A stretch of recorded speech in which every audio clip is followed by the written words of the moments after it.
Hey there, Scorpio! Welcome new subscribers. My name is Yan, returning Eastern buyers. Thank you po sa inyong walang sawang love and support. At kung di nyo pa alam, meron pa po tayong other channel. Link down below sa ating description box. If interested, i-click lamang yung link dyan para mapunta kayo doon. In araw-araw ay nag-upload tayo ng collective readings for all signs there. At yun nga, no natin gender dito. So, babae, lalaki, LGBT, lahat ay welcome. Pwede rin pong i-switch ang mga roles kasi general reading ito. And at the end of the day, everybody, meron kayong free will na free mong gamitan anytime, where cross-watchers ni Scorpio or may Scorpio placement sa natal/birth chart, welcome din kayo. So, pasalamatan na rin natin Archangel Michael together with the angel guides para sa palagi ang presence nila sa reading mo, Scorpio. So, let us see your messages. Thank you so much, Archangel Michael, together with the army of angels and guardians of Scorpio. Any messages for them, please? What the Scorpio needs to know? Can you please show me? Is Scorpio. Mga mensahe for Scorpio, please.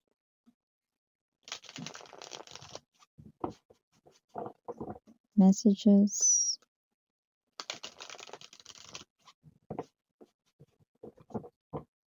Okay.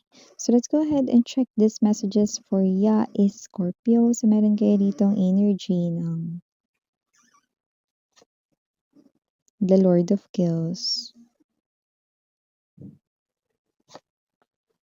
the Ten of Coins, the Two of Kills. We also have here the Eight of Coins. And dito din for you guys, the Two of Cups. Scorpio, you also have here the High Priestess. Bottom of the deck, we've got the Eight of Cups, the Nine of Cups, and the Four of Coins.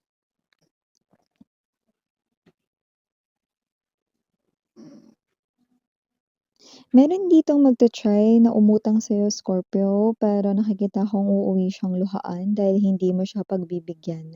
Hindi dahil wala kang pera or what, pero dahil hindi siya nagbayad dati sa'yo.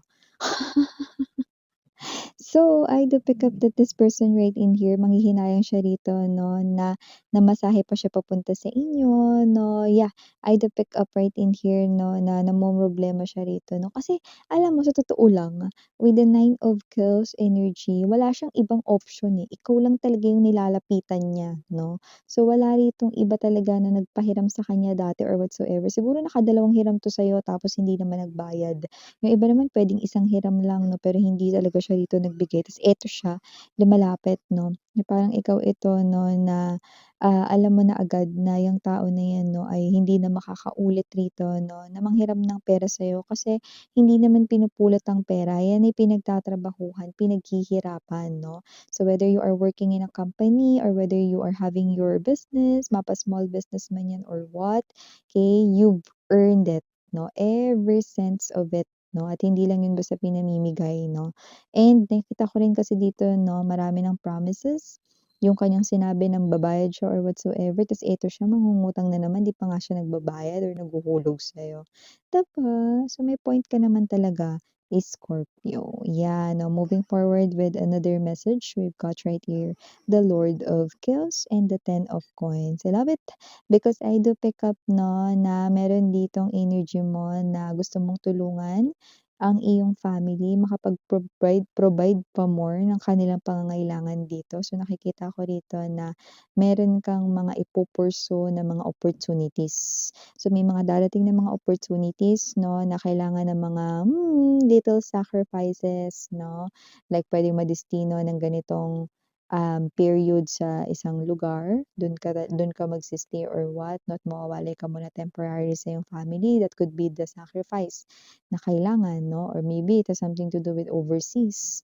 opportunity, 'di ba? So, nakikita ko na gagawin mo 'yan 'no. Pero ang maganda, with the Ten of Coins, babalik ka at meron ka ritong enough na money or pera dito 'no, para provide sa iyong family. Wow! So, yung nakikita natin dito for you is Scorpio 'no, and high chance na maaaring dahil diyan sa opportunities na iga-grab mo regarding your money, ay to pick up na diyan mo rin makikilala rito yung taong gustong bumuo ng family kasama ka. Wala tayong gender dito, babae, lalaki, LGBT, basta gusto kang makasama niyan forever. Makikitaan ka niyan 'no kumbaga parang makikita ka niya in a different light, and I do pick up that this person here will elevate or escalate your connection to the next level of commitment 'no. So, puwedeng maging katrabaho mo siya at first or makilala mo siya through your job or work or business, okay? Just take only what resonates na, pero diyan mo mami-meet ang iyong future spouse, okay? So, with the Two of Kills energy and the High Priestess, someone here is in love with you but staying quiet. Matagal na no contact situation kayo but this person still in love with you, Scorpio. Nananahimik na siyang tahimik rito dahil alam niya na wala siyang karapatan rito, no, na magsabi na mahal ka niya, no. Yan, no, siguro iniwan kayo nito, no. Nakita ko rito na parang wala daw siyang, sinasabi niya sa sarili niya na parang wala siyang karapatan ritong magsabing mahal ka niya, no. Puwedeng dahil kasi matapos ka niyang iwan dito sasabihin niyang mahal ka niya, 'di ba? So, kung ano man yang pagmamahal na 'yan, nililihim na lang daw niya is Scorpio with the High Priestess energy, ano. Kasi nga parang naiisip niya rito na parang, um hindi ka niya deserve, you're too good para sa kanya, yung mga gano'ng klase ng energy, okey? In other words, nagse-self-pity siya ngayon, okey? So, moving forward right in here 'no, meron pa tayong iba pang messages for ya is Scorpio. So, possible rin dito 'no, na baka magulat ka, pagising-gising ka 'no, at night 'no, and maaaring ikaw 'to na hindi ka naman as in gano'n talaga. Okay, so this message could possibly hindi mag-resonate sa lahat, pero meron ditong mga gigising-gising especially at nighttime 'no, or up until dawn 'no, or madaling araw 'no. Why? Because someone here is heavily thinking about you. Eight of Cups energy, this could be, continue, doon sa ex mo, nakakabanggit ko lang seconds ago, okay? Because someone here is hindi nakakatulog kasi iniisip ka niya. Someone who abandoned you. Someone who left you behind dati, 'yan. So, naiisip ka niya and because of that nagagambala ang pagtulog mo. 'Yun ang nakikita natin dito. Uy, try your luck daw, Scorpio. Nakikita ko rito na posibleng manalo ka puwedeng sa isang game or sa isa rito 'no, na legit na puwedeng joinan or salihan na entry 'no. Possible na ang mapanalunan mo ay pera talaga. Wow! So, try your luck, Scorpio. Moving forward right in here, we also have here the Ten of Coins. Nakikita ko na suportado ka ng family mo sa anumang gusto mong i-pursue sa iyong dream. Siguro may mga students dito, no? Okay? At nakikita ko na kahit ano pa yung i-pursue mo rito, no? Para sa iyong self, no, in the future ay go lang sila rito as long as hindi ka mapapahamak diyan, no? Go lang sila. Yung iba naman doesn't have to be na yung dreams about ano yung magiging trabaho mo 'no, if especially if hindi ka naman na student 'no.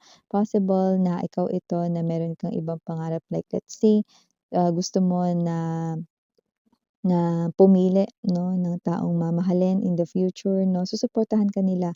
Basta makikita nila rito 'no, na masaya ka sa person na yun at siyempre kung mabuti or mabait yung person na yun, gano'n 'no. Or kung ito naman ay, pagdating naman dito sa'yo rito na na negosyo or career, gano'n din 'no. Susuportahan ka nila anumang area ng life mo.